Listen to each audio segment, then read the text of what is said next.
सद्गुरु ज्ञानेश्वर महाराज की जय। भावाचे निबळे घेतले वैकुंठ, हरिनाम नीट वैकुंठ मार्ग। सोपे हो साधन साधावया लागी, न लगे उपाधी नाना मते।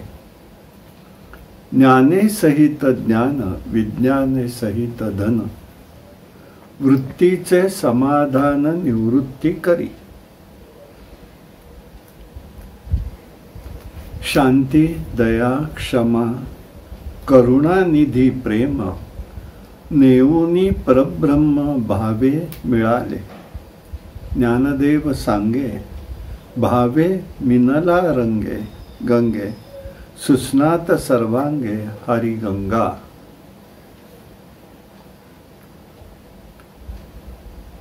ज्ञानदेवांचा हा अभंग आहे, वैशिष्ट्यता आहे।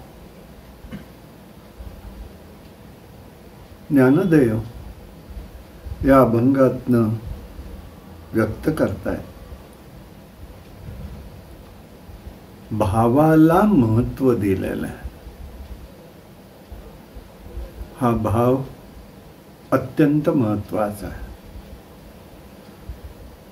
भावाच्या योगाने हरिनाम घेत वैकुंठाचा मार्ग मी धरला आणि त्या वैकुंठाला प्राप्त करून घेतलं। हे म्हणायचं कारण असं आहे, या चरणामध्ये 2 वेळेला वैकुंठ आलेले। एक आलेले वैकुंठ म्हणजे स्थान आहे, आणि वैकुंठ म्हणजे भगवंताचा एक अवतार आहे।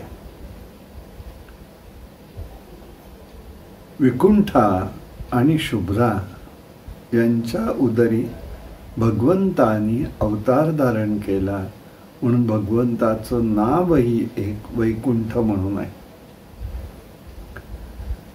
भावाचे निबळे घेतिले वैकुंठ, या स्वरूपामध्ये त्यांनी बघितलेलं आहे।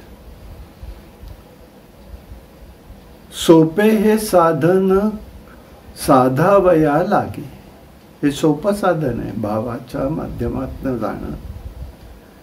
हिते न लगती उपाधी, यांनी काही उपाधी लागत नाही।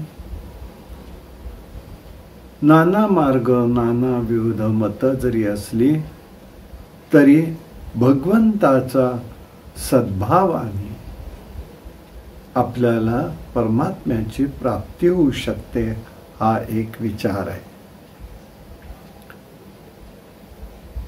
हरिनामानी भगवंताचं ज्ञानसहित विज्ञान हे प्राप्त होतं। म्हणजे काय आहे, परमेश्वराचं परोक्ष आणि अपरोक्ष ज्ञान जीवाला होतं। हा त्या ठिकाणचा हे धन आहे। धन म्हणजे ठेवा आहे। असा हा ठेवा जीवाच्या दृष्टीने अत्यंत महत्वाचा आहे। यांनी काय मिळतं ते ज्ञानदेव पुढच्या चरणामध्ये सांगतात। वृत्तीचे समाधान निवृत्ती करी, वृत्तीचं समाधान होतं, आणि या समाधानाचा विषय अत्यंत मोठा आहे। समाधान कशामध्ये आहे, कुठे आहे, हे आपण पाहूया। पुढच्या चरणात माऊली सांगतायत, शांती दया क्षमा करुणा निधी प्रेम, हे सगळे भाव आहेत म्हणतायत। नेऊनी परब्रह्म भावे मिळती, हा या भावाच्या छटांनी परब्रह्म स्वरूपाची प्राप्ती होऊ शकते, हा विचार त्यामध्ये आपल्याला दिसून येतो। ज्ञानदेव सांगे मीनला गंगे सुस्नात सर्वांगे हरी गंगा. ज्ञानदेव म्हणतात, हरिरूप गंगेनी मी त्या ठिकाणी मिळालो आहे, एकत्र झालेलो आहे, समरस झालेलो आहे. आणि त्याच्यामधून या हरिनामामधूनच मी भावाच्या मुळे सुस्नात झालो, असा या ठिकाणी आपण स्थूलार्थ रूपाने आपण त्याचं स्वरूप जाणू शकतो.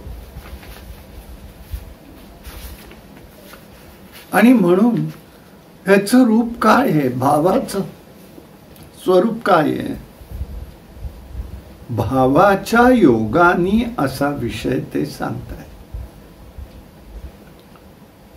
भाव हा एक प्रकारचा अमूर्त आहे.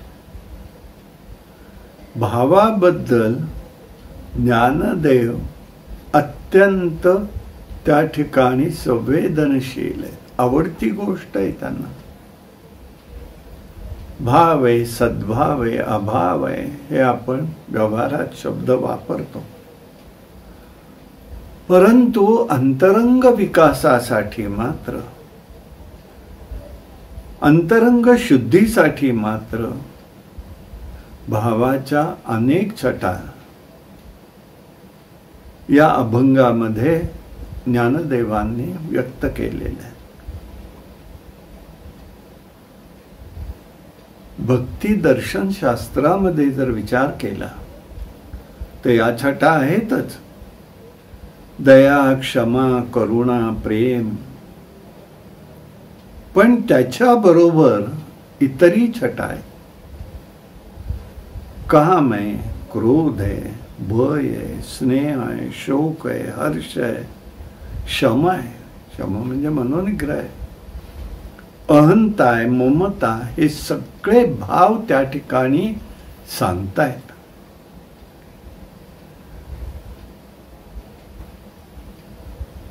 याचा अंगीकार केला पाहिजे. ज्याला या मार्गाने जायचं आहे त्याच्या ठिकाणी भावाला अतिशय महत्व आहे. भाव कुठे असतो, मग भाव कसा निर्माण होतो? ज्ञानदेवांच्या विचाराच्या माध्यमातून जर पाहिलं तर भाव हा हरिनामानी त्या ठिकाणी प्रगट होतो असा विषय जरी असला तरी सुद्धा भाव हा अनेक सद्मार्गांनी प्रगट होत असतो. योग वासिष्ठामध्ये भाव म्हणजे कुठे निर्माण होतात याचा विचार व्यक्त केलेला आहे. यामध्ये असं लक्षात येईल आपल्याला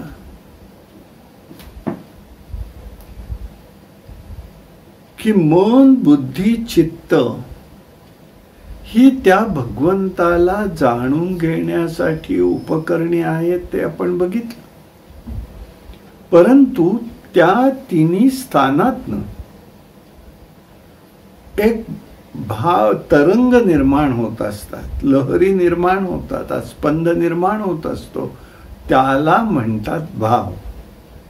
आणि असा जो भाव आहे तो अत्यंत सूक्ष्म असतो. या भावाच्या क्रियेचं जेव्हा परिवर्तन होतं तेव्हा त्या ठिकाणी असं लक्षात येतं की ती भावना म्हणून होते. ही जी भावना आहे ती आतल्या असलेल्या विचारातल्या अंतरंगातल्या भावाप्रमाणे असते. म्हणून शुद्ध भावाची अत्यंत गरज आहे. शुद्ध भाव हा निर्माण झाला पाहिजे, असला तर तो टिकला पाहिजे. निरपेक्ष भावाला महत्व आहे हे त्या ठिकाणी लक्षात घ्यायचं आहे. आणि म्हणून ज्ञानदेव हरिपाठात सांगताय, भावबळे आकळे येरवी ना करे, कळतरी आवळे तैसा हरी. भावबळे आकळे, भावाच्या माध्यमातनं भगवंताला जाणता येतं हा विचार आहे. भावाच्या माध्यमातनं जाणता येतं. भाव जसा असेल त्याप्रमाणे जयामनी जैसा भाव तया तैसा अनुभव. भगवंत कसा आहे तर तो आपल्याला अंतरंगात भाव आहे त्याप्रमाणे. बघा नाथ महाराज अत्यंत परखड काय लोकांचा भाव म्हणाले. शिळा तांब्यात ते बाहुले केले, पाट मांडू वरी बैसविले, गंधाक्षता फुला झाकोळले, मना आले ते नाव ठेविले, कैसे जनासी लागले वेडो. तिथे तुमचा जर भाव नसेल तर ते झाकोळलेले तांदूळ, तो सुपारी, गंध, अक्षत, फूल त्याला काहीच अर्थ राहत नाही. परंतु हे लोकांना न जाणता ते करत राहतात कृती. याच्यावरती टीका नाथांनी केलेली आहे. म्हणून जीवाच्या ठिकाणी भावाला अत्यंत महत्व आहे. हे स्वरूप आपल्याला पाहायचं आहे. आणि यासाठी ते सांगताना म्हणतात भावाचे निबळे घेतिले वैकुंठ. मी वैकुंठ हे भगवंताचं नाव घेत गेलो बाळा भावाच्या योगाने. हरी नाम नीट वैकुंठ मार्ग. वैकुंठाचा मार्ग मला त्या ठिकाणी सापडलेला आहे. त्याच्याच माध्यमातून मी जाणू शकलेलो आहे हा विचार त्या ठिकाणी लक्षात येतो. शुद्ध भावाची गरज आहे. नाथ महाराजांची एक गोष्ट सांगितली जाते. आपल्याला त्याच्यातला अर्धा भागच माहिती असेल किंवा त्या ठिकाणी माहिती असेल तर पुन्हा त्याचा विचार आणि दर्शन घ्यायला काहीच हरकत नाही.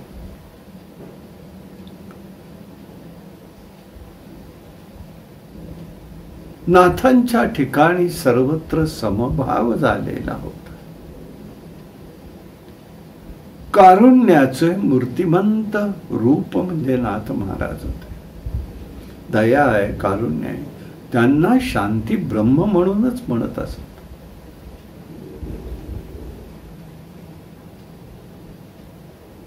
नाथ महाराज एकदा काशीला गेले. आपल्याकडे तीर्थयात्रा करण्याच्याही काही परंपरा पद्धती आहेत. काशीला जावं, विश्वेश्वराचं दर्शन घ्यावं, गंगा त्याला व्हावी, पुन्हा गंगेची तिथनं कावड घ्यावी, रामेश्वराला जावं, रामेश्वराला ती गंगा समर्पण करावी, तिथला सेतू घ्यावा आणि तो पुन्हा त्या ठिकाणी काशीला जाऊन विश्वेश्वराला त्या ठिकाणी आपण अर्पण करायचा. अशा पद्धतीची ही यात्रा आहे. नाथ महाराज काशीला गेले. काशीला गेल्यानंतर त्यांनी त्या ठिकाणी विश्वेश्वराची पूजा केली, गंगा बरोबर घेतली कावडीने आणि निघालेले. पुढे तीच गंगा घेऊन, गंगा बरोबर घेऊन ते रामेश्वरला निघाले. रामेश्वरला निघाले तर रामेश्वर जवळ येण्याच्या अगोदरच काही मैलावर असेल तरच अगोदर एक गर्दभ त्यांना दिसलंय, गाढव दिसलेलं. आणि त्यांच्या समोर त्यांनी त्या ठिकाणी आपला देह टाकला. ते घाबरल्यासारखे झाले पहिल्यांदा, पण नीटपणे पाहिलं त्याची नजरेमध्ये त्यांनी बघितलं. काय दिसलं त्यांनाच माहिती, तसा काही उल्लेख नाही आहे. पण कारुण्यता प्रगट आहे. आणि म्हणून त्यांनी काय केलं, ती बरोबर आणलेली गंगा त्याच्या मुखामध्ये घातली, नमस्कार केला आणि पुढे निघाले. इकडे पुढे त्या गर्दभाचं खरं म्हणजे काय झालं, काही त्याचा उल्लेख तसा सुस्पष्ट नाही. पुढे नाथ महाराज आणि आपली मंडळी चालली होती, ती सगळेच जण रामेश्वरला पोचले. रामेश्वराचं तिथे स्नान वगैरे करून शुचिर्भूत होऊन ते रामेश्वराच्या दर्शनाला गेले. गर्दी होती. आता ती गर्दी तिथे असते तरी सुद्धा ते आपले तिथे शांतपणे थांबले.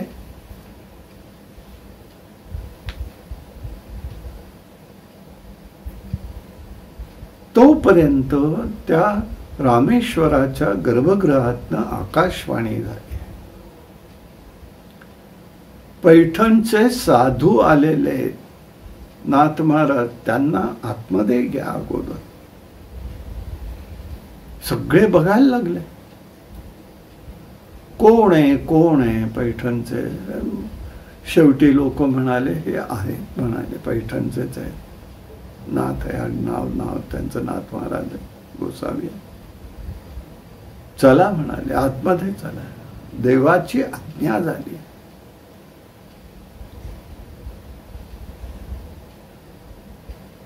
आणि त्यांनी त्या ठिकाणी आतमध्ये गेल्यावरती म्हणाले, काय मला का असं बोलवलं. ते म्हणाले, इथे देवानी सांगितलं, आकाशवाणी झाली म्हणून तुम्हाला बोलवलंय.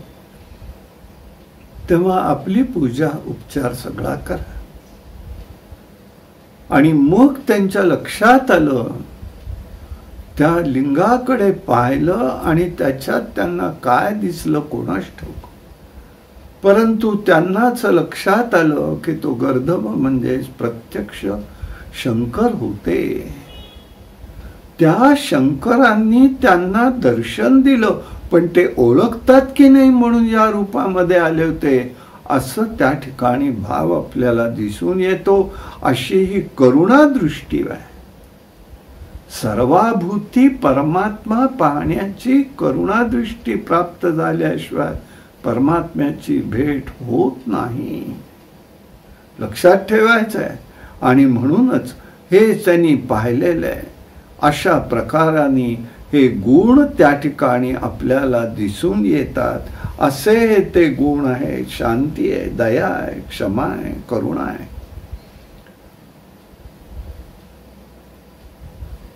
हे सगळे रूप आपल्याला त्या ठिकाणी दिसू लागतात. आणि याच माध्यमातनं जर पाहिलं तर हे सगळं त्या ठिकाणी भावरूपाने प्रगट होतात. कामः गौप्या द्वेषः कंसः. या भगवंताच्या सान्निध्यात कामभावनेनी आलेल्या गोपी निष्काम झाल्या. भगवंताचं सान्निध्य द्वेषाने कंस आलाय म्हणून हा भाव सांगताय. केवढा भाग आहे. अखंड भगवंताचं नाव आहे, भगवंताचं चिंतन चाललंय.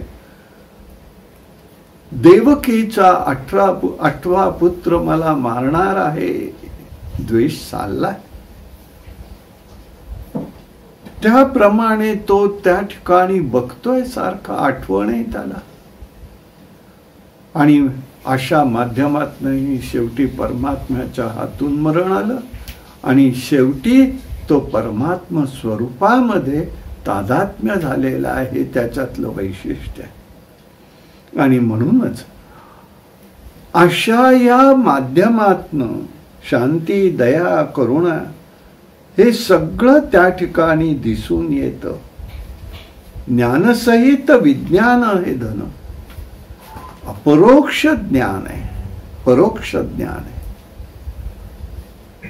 आणि म्हणूनच त्या ठिकाणी आपल्याला भगवंताचं होतं हे स्वरूप त्या ठिकाणी कळून येतं. हे लक्षात घ्यायचं आहे. प्रत्यक्ष आणि अप्रत्यक्ष ज्ञान परमात्म्याचं झालं पाहिजे, हा त्या ठिकाणचा महत्वाचा भाग आहे. म्हणून तुकाराम महाराज त्या ठिकाणी ते सांगतात, समाधान वृत्तीचे समाधान निवृत्ती करे. वृत्तीचं समाधान पाहिजे. तुकाराम महाराज सांगतायत, हे चिथोर भक्ती आवडती देवा, संकल्पावी माया संसाराची, ठेविले अनंत तैसेची राहावे चित्ती, असो द्यावे समाधान. समाधान काही बाहेर कुठे नाहीये बरं का. आम्ही आज जातो, अमुक इतकं देतो, अमुक इतकं करतो, आम्हाला समाधान द्या, नाही. समाधान विषय हा अंतःकरणात सदैव स्थिरच असतो. ते प्राप्तीची साधनं यांनी हे सगळी भाव सांगितलेले. चित्ती असो द्यावे समाधान. महाराज असं सांगत नाहीये मी आता बाहेरनं आणतो किंवा बाहेरनं घ्या कोणाकडून तरी, उसनं मासनं काहीतरी. आता कर्जांचे सुळसुळाट आहेतच, आम्ही तुम्हाला देतो पण द्या एवढं समाधान नाही. समाधान हे वेगळीच अवस्था आहे, जीवाची स्थिती आहे आणि ती प्राप्त होते. या सगळ्या गोष्टींचा विचार माऊली अत्यंत सूक्ष्म रीतीने करतायत. हे त्याच्यातलं वैशिष्ट्य आहे, हे लक्षात घ्यायचं आहे. म्हणून भावाचा विषय त्यांनी सांगितलेला आहे.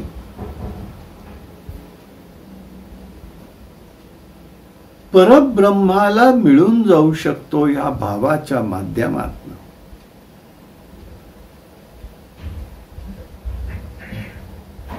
जगद्गुरु शंकराचार्य ब्रह्मसूत्रात सांगतायत, ब्रह्म भावश्य मोक्ष. ज्याचा ब्रह्मभाव जागृत होतो, पुष्कळ विषय आचार्यांनी मांडलाय भावावरती. ब्रह्मभाव ज्याचा जागृत होतो, कळू लागतो, तेव्हा मोक्ष स्वरूप आहे भावाला. अशा प्रकारच्या भावाला मोक्षाचं स्थान दिलेलं आहे जगद्गुरूंनी. आणि म्हणूनच जीव हा ब्रह्मभावाला जाऊन मिळतो, हे त्याच्यातलं महत्वाचा सिद्धांत ज्ञानेश्वर महाराज या ठिकाणी व्यक्त करतायत. वैशिष्ट्यता बघा कशी आहे. इकडे नाथांच्याही हातात गंगा आहे. ज्ञानेश्वर महाराजांनी उपमा देतानाही दिलेला आहे, भावाला हरिनाम रूप गंगा म्हणतायत. भावे मिनाला संगे गंगे. भावे मिनाला हे त्याचं गंमत आहे. भावाच्या माध्यमातनं गंगेला प्राप्त करून घेतलं, हे त्याच्यातला विशेष भाग आहे. आणि त्यामुळे मी सुस्नात झालो, मी पवित्र झालो. ह्या पवित्रतेला फार महत्व आहे, हे लक्षात घ्यायचं आहे. आणि यासाठी आपल्याला या माऊलींनी सांगितल्याप्रमाणे जर त्याचा विचार केला तर लक्षात येईल की आपण या ठिकाणी विचार केला तर लक्षात येईल की आपण या ठिकाणी भावाचे निबळे घेतिले वैकुंठ. हरिनाम नीट वैकुंठ मार्ग, सोपे ते साधन साधावया लागी. न लगे उपाधी नाना मते, ज्ञाने सहित ज्ञान विज्ञानेची धन. वृत्तीचे समाधान निवृत्ती गण. शांती दया क्षमा करुणानिधी प्रेम. नेओनी परब्रह्म भावे मिळती. ज्ञानदेवो सांगे भावे मिनाला गंगे. सुस्नात सर्वांगे हरी गंगा. या हरिगंगेमध्ये आपण आता जणू आपण या निर्गुणाच्या वारीच्या वाटचालीमध्ये आहोत. रोज चिंतन करायचंय, कुठे आहोत, कसे आहोत, कसं असणार आहोत. आणि म्हणून ती एक गंगा आहे. स्मरण हे सुद्धा गंगेचं आहे. आणि स्मरण कोणतं आहे? पायी वारीतलं असलेलं आनंदाचं स्मरण आहे. अनेकांनी अनेक वर्ष अनुभव घेतलेला आहे आणि त्यामुळे आता त्याच्याबद्दलची यावर्षी नाही जाता याचं दुःख नको धरायला. तर आपण त्याच्यातला आनंद काय, हा स्मरणामध्ये आनंद असतो, दर्शनात आनंद आहे, चिंतनात आनंद आहे. भगवंताचं नाव का असं आहे आणि यासाठी आपण त्याचं स्मरण करूया.